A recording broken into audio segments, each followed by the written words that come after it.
మీ business ఏదైనా మీ ఊర్లో promotion చేయాలంటే అది సుమన్ టీవీతోనే సాధ్యం. ఇప్పుడే సంప్రదించండి.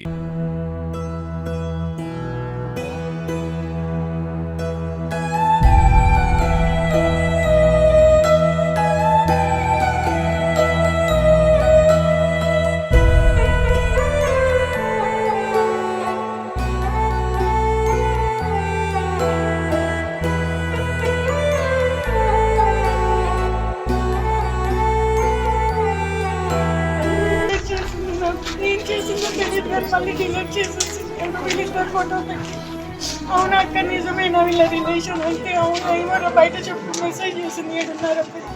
నాతో రోజు మాట్లాడుతుందండి, కానీ నాకు ఏ విషయాలు చెప్పలేదండి. నిన్న నైట్ కూడా మాట్లాడింది. మేము అడిగే అవకాశం ఇవ్వలేదండి, వాళ్ళే చెప్పారు మీరు నాకు ఇంత ఎక్స్పెక్ట్ చేస్తున్నాను ఈ పిల్లని పెళ్లి చేసుకోవడానికి, నాకు ఇంత ఇస్తే నేను పెళ్లి చేసుకుంటాను.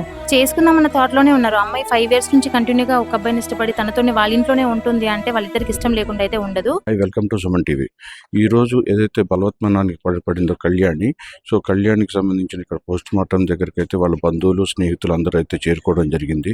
సో అసలు ఏం జరిగింది ఏంటి అనేది ఇక్కడ స్థానికంగా ఉన్న బంధువుల్ని అలాగే వాళ్ళ స్నేహితులు కూడా వచ్చారు. సో వాళ్ళ గురించి తెలుసుకునే ప్రయత్నం చేద్దాం. అమ్మ చెప్పండి, అసలు ఏం జరిగింది కళ్యాణి విషయంలో? కళ్యాణి కావ్య ఏం చేస్తుండేది? రైట్ కావ్య అభితో పరిచయం నాకు. అభి అంటే ఎవరు? అభి డాన్సర్ అబ్బాయి, ఖమ్మం లోకల్ అతంది. ఓకే, వాళ్ళిద్దరు ఎట్లా పరిచయం? వాళ్ళిద్దరు అంటే అభి మాకు ఈవెంట్స్ చేస్తాడు, మా ఈవెంట్స్కి వస్తాడు అబ్బాయి, అలా పరిచయం. అలా అబ్బాయి నుంచి అమ్మాయి పరిచయం మాకు. ఎప్పటి నుంచి పరిచయం? అంటే వాళ్ళు పెళ్లి చేసుకోలేదు, 4 సంవత్సరాల నుంచి రిలేషన్ లో ఉన్నారు. 5 years అవుతుందని చెప్పింది. ఈ ఇయర్ తో 6 years కంప్లీట్ అవుతాయని చెప్పింది. ఏంటి సమస్య ఏమి వచ్చింది? ఎందుకు వేరే అమ్మాయిలతో మాట్లాడడం, తిరగడం, అమ్మాయిలతో బయటకు వెళ్ళడం ఈ అమ్మాయికి నచ్చకపోయి ఉండే. సో అమ్మాయిని ఆ రకంగా టార్చర్ చేసి ఉండే. నువ్వు ఏమైనా చేసుకో, ఎవరికైనా చెప్పుకో, స్టేషన్లో పెడతావా పెట్టుకో, ఎక్కడ కేసు పెట్టుకుంటావు పెట్టుకో అని చెప్పి అమ్మాయిని బాగా సఫర్ చేశాడంట. అమ్మాయి చెప్పుకుంది మాకల్లా. సో యాక్చువల్గా చూస్తేనేమో వీళ్ళ మదర్తో కానీ వాళ్ళ బ్రదర్ కానీ ఎవరితో కానీ ఉండదు, ఇండివిజువల్గా ఉంటుంది. వాళ్ళ ఇంట్లోనే ఉంది ఆ పిల్ల. 5 years నుంచి వాళ్ళ ఇంట్లోనే ఉంటుంది. ఎవరింట్లో? అభి వాళ్ళ ఇంట్లో. వాళ్ళ అత్తయ్యకి అంతా తెలుసు. వాళ్ళ అత్తయ్యకి చెప్తున్నా కూడా లైట్ తీసుకుంటుంది. వాళ్ళ అత్తయ్య కూడా ఏం పట్టించుకునేది కాదంట. దీంతోనే పనులు చేయించుకోవడం, మొత్తం చేయించుకోవడం చేశారని చెప్పేది. ఇంటికి వచ్చి బాధపడేది. అంటే ఎందుకు అంత ఎడిక్ట్ అయింది? అతనికి పెళ్లి చేసుకోలేదు, 4 సంవత్సరాలు లివింగ్ రిలేషన్ లో ఉంటానికి. వాళ్ళ ఫ్యామిలీ మెంబర్స్ అందరు, వాళ్ళ మామయ్యలు ఎవరో అంట మేము చేస్తామని కూడా చెప్పారంట ఈ పిల్లకి. కావ్య అభి వాళ్ళ మామయ్యలు వీళ్ళంతా వాళ్ళ ఫ్యామిలీ మెంబర్స్ అంతా, అభి వాళ్ళ ఫ్యామిలీ మెంబర్స్ అంతా మేము చేస్తాము, నువ్వు జాబ్ చూసుకో, వాడికి డీలో చేస్తాడు ఆ అబ్బాయి, డీలో ఒక పొజిషన్ వచ్చాక మేము చేస్తాము అని చెప్పారంట. సో ఇప్పుడు ఆల్రెడీ అతను ఒక ఉమనైజర్ అని చెప్పేసి మీరు ఆరోపిస్తున్నారు. అసలు ఏంటి మరి అంత ఉమనైజర్ ఉన్న పర్సన్తో మనం ఎందుకు రిలేషన్ కొనసాగించాలి? లవ్స్ అది అంత ఇదిగా ఆమె 5 years నుంచి ఉండే రిలేషన్ ఉంది. ఒక అమ్మాయి బయటకు వచ్చేసి వాడు వద్దు అని వేరే వాడి దగ్గరికి అయితే వెళ్ళలేదు కదా. కానీ ఇందులో పెద్దోళ్ళు కానీ జోక్యం చేసుకోవటం కానీ వాళ్ళ తల్లిదండ్రులు పేరెంట్స్ వాళ్ళ ఫ్యామిలీ అంతా ఇన్వాల్వ్ అయ్యారు. అందరూ అమ్మాయి పేరెంట్స్, అబ్బాయి పేరెంట్స్. అమ్మాయి పేరెంట్స్ కి స్టార్టింగ్ తెలిసి కూడా తిట్టారు, వద్దు అనేసి చెప్పారు. ఆ అమ్మాయి వినలేదు, వాళ్ళ పేరెంట్స్ మాట వినలేదు. అంటే ఏం చెప్పుకుంటాను అంటే వాళ్ళ మమ్మీ లేదు.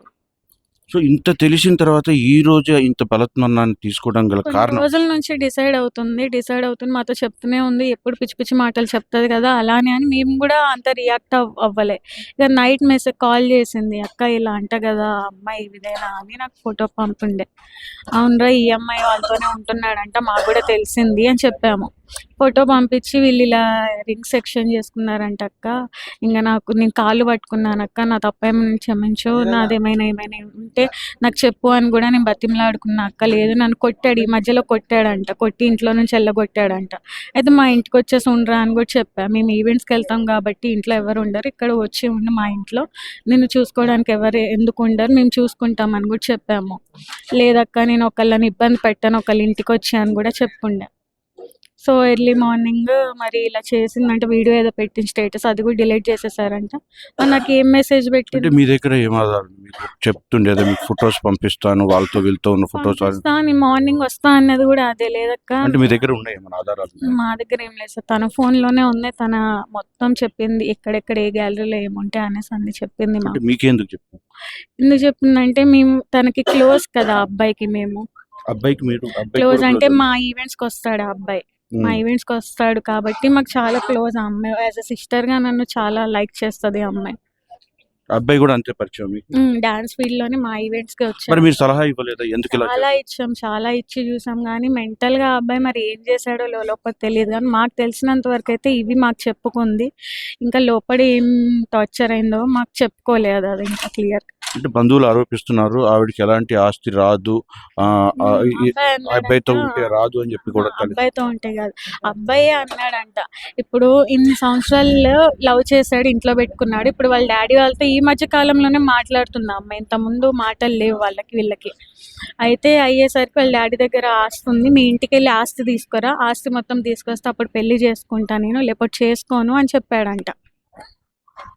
అప్పుడు లేని ఆస్తి ఇప్పుడు ఎందుకు వచ్చిందిరా, ఇప్పుడు ఎందుకు గుర్తొస్తుందిరా, ఇప్పుడు మీ డాడీ వాళ్ళు మాట్లాడుతున్నారనా, అది మీ డాడీ వాళ్ళకి చెప్పు. మరి అసలు వెళ్ళిపోరా వాడుతున్నావు, ఏంటి నీకు అవసరం, నువ్వు మంచి జాబ్ చేసుకునే పర్సన్వి, వెళ్ళిపోయి చేసుకోవచ్చు. హైదరాబాద్లో మొన్నటిదాకా ఢిల్లీలో చేసుకొని వచ్చింది జాబ్. ఢిల్లీలో చేసినా కూడా అక్కడ ఉండనీయకుండా ఏవేవో మాటలు చెప్పి ఇది చేస్తే వచ్చేసింది అక్కడ నుంచి. తర్వాత హైదరాబాద్లో కూడా ఇంటర్వ్యూస్కి పెట్టింది, సెలెక్ట్ అయింది. వెళ్తా అక్క కొన్ని డేస్ అటు వెళ్ళినా నాకు మూడ్ చేంజ్ అవుతుందేమో అని మేమన్నాం. మాకు గోవా ఈవెంట్, సంగీత్ ఈవెంట్కి వెళ్ళాం. మాతో పాటు రారా, నువ్వు ఇక్కడే ఉంటే ఒక్కదాని ఇలానే అయిపోతాను, మాతో పాటు తీసుకెళ్ళాము. ఇప్పుడు బాగానే ఎవరైతే అమ్మాయిని తీసుకొచ్చాడో ఇంటికి వచ్చాడని చెప్పిందో ఆ అమ్మాయి ఎవరు? ఆ అమ్మాయి కూడా మీతో పాటు సహ డాన్సర్ అని చెప్పేసి చెప్తున్నారు. మాతో పాటు ఆ కాదు. అమ్మాయి అమ్మాయి వివరాలు మీకు ఏమైనా తెలుసా? ఏ అమ్మాయి? ఆ అమ్మాయి అవును, ఉమ్, మా ఈవెంట్స్కి వచ్చిన అమ్మాయి. ఉమ్, మా మీదే ఎగెనెస్ట్ ఉన్నారు ఇప్పుడు వాళ్ళ అమ్మాయిలు ఇద్దరును. ఉమ్. అయితే వాళ్ళ ఇంట్లోనే వరంగల్లోనే ఉన్నాడు, మొన్నటిదాకా కూడా ఉన్నాడంట. అది మాకు అక్కడ ఆ వాళ్ళ అమ్మాయి పేరేంటి? అమ్ములు. అమ్ములు. ఉమ్. సో ఆ అమ్మాయి మీ ట్రూప్ కాదా? మా ట్రూప్ కాదు, బయట అమ్మాయి. కాకపోతే మేము ఈవెంట్స్కి పిలిచినప్పుడల్లా మా ఈవెంట్స్కి వస్తుంది. మాకు సో ఆవిడ అమ్మాయి కూడా మీతో క్లోజ్ గా ఉండేదా? ఉండేది. మరి ఆవిడకి కూడా మ్యారేజ్ అయిందండి. మ్యారేజ్ అయ్యి భర్త వదిలేశాడు, ఒక బాబు ఉన్నాడు తనకి. ఈవిడికి కూడా గతంలో మ్యారేజ్ అయ్యి డివోర్స్ అయిపోయిన తర్వాత ఈ లివింగ్ రిలేషన్ అనేది ఏర్పడిందని చెప్పేసి లేదు చెప్పుకొస్తున్నారు. లేదు, అదైతే మాకేం చెప్పలేదు. ఓకే. సో ఇప్పుడు ఆ అమ్మాయి క్యారెక్టర్ గురించి అంటే మీరు ఏం చాలా చెప్తారా? మంచి అమ్మాయి సార్, చాలా స్ట్రాంగ్ అమ్మాయి, చాలా మంచి అమ్మాయి. అలాంటి గలీజ్ పనులు చేసే అమ్మాయి కూడా కాదు. ఒక్కడనే నమ్ముకుంది కాబట్టి వాళ్ళ పరిస్థితి వచ్చింది దానికి. సో చెప్పండి, అవతల ఇంకొక డాన్సర్ అమ్ములు అని చెప్తున్నారు. ఆ అమ్ములు మీద మీ ఇస్తున్న ఆరోపణ కానీ వాళ్ళ ఉంటున్న దానికి అంటే కలిసి ఉంటున్నారు, వాళ్ళు కలిసి ఫోటోలు దిగారు, ఆ ఫోటోలన్నీ వీళ్ళ రిలేషన్ తెలుసు వాళ్ళకి, తెలిసి కూడా వాళ్ళు కావాలని ఫోటోలు దిగడం, స్టేటస్లు పెట్టడం, ఈ అమ్మాయిని మానసికంగా ఇది చేశారు వాళ్ళంతా. అమ్మాయిలు కూడా ఇద్దరు అమ్మాయిలు ఉండేవాళ్ళు, అంటే ఇంకొక ఇద్దరు ఉన్నారు. ఇద్దరు అమ్మాయిలు. మరి వాళ్ళు ఎలా అంగీకరించారు? ఈ అబ్బాయి గురించి అంతా తెలుసు, నేనే వాళ్ళకి చెప్తుంటే ఈ అమ్మాయి ఇలా ఏడుస్తుందిరా అభి విషయంలో, మీరైనా చెప్పండి అభికి అని కూడా మేము చెప్పాము. అబ్బాయి క్యారెక్టర్ మంచిది కాదంటున్నారు, వాళ్ళతోనే జరుగుతూ ఉందని అంటున్నారు. మరి ఎందుకని అలా అంటే అంటే ఎందుకు ఆయనతో అలా క్యారీ చేసుకుంటూ వెళ్తున్నారు అమ్మాయిలంతా? అది తెలియకుండా, ఉమ్. ఈ అమ్మాయితో చేస్తున్న ఆ అమ్మాయి తెలియదు, ఆ అమ్మాయితో చేస్తున్నట్టు ఈ అమ్మాయికి తెలియకుండా మేనేజ్ చేసుకుంటా. మరి అవన్నీ మేనేజ్ చేసుకుంటూ అంటే ఇందాక మీరు ఆరోపించారు అంటే కలిసి ఉన్న ఫొటోస్ అన్ని కూడా వీడియోస్ అవన్నీ మాకు చూపించింది. మేమన్నా ఫస్ట్ ఆఫ్ ఆల్ తీసుకెళ్లి స్టేషన్ లో పెట్టాను. అతను పంపించేవాడు ఆ అమ్మాయికి, కావ్యకి పంపించేవాడు. ఆ అబ్బాయి ఫోన్లలో ఈ అమ్మాయి తీసుకున్నాక చూసాడంట. నేను వీడియోస్ సరిపోతాయా, ఇంకా కావాలా, నేను పంపిస్తా అనేసి కూడా అన్నాడంట. సో ఇప్పుడు ఆవిడ ఫోన్ లో ఉన్నాయండి ఆ వీడియోస్ అన్నీ ఉన్నాయి సార్, వేరే వేరే అమ్మాయిలతో కలిసి దిగిన చాట్ ఫోటోస్. లిస్టులు చాలా ఉన్నాయి, ఒక్కటి రెండు అనగా చాలా ఉన్నాయి. అవన్నీ చూసి ఆ అమ్మాయి స్థితికి తెచ్చుకుంది. పద్దాక అవే చూసుకుంటా, మా దగ్గర ఉన్నా కూడా అవే చూసుకుంటా, వాడి ఫోటోలు చూసుకుంటా, అవే వీడియోస్ చూసుకుంటా, బాగా ఏడ్చుకుంటా ఉండేది. మేము తిట్టేవాళ్ళం కూడా, అవసరమా నీకు, అలాంటి వాడు అవసరమా, వదిలేసే నీ లైఫ్ నువ్వు సెట్ చేసుకో, అప్పుడు వస్తాడేమో నీ దగ్గర అని కూడా. కావ్య వాళ్ళ తల్లిదండ్రులు కానీ వాళ్ళు వెళ్ళి నచ్చజెప్పే ప్రయత్నం, వద్దు అని చెప్పడం కానీ అతనితో, లేకపోతే అతనితో కలిసి ఉంటానంటే కలిసి పెళ్లి చేయించే ప్రయత్నం చేస్తామని చెప్పారంట. మేము చేస్తాం. అమ్మాయి తల్లిదండ్రులు, కావ్య తల్లిదండ్రులు చెప్పారు. కావ్య తల్లిదండ్రులు కాదు, కావ్య తల్లిదండ్రులు ఎందుకు ప్రయత్నించాలి అంటే అసలు ఆ అబ్బాయి వద్దనే చెప్పారు వీళ్ళ పేరెంట్స్. వద్దు, అలాంటి వాడు కరెక్ట్ కాదు నీకు అని చెప్పారు.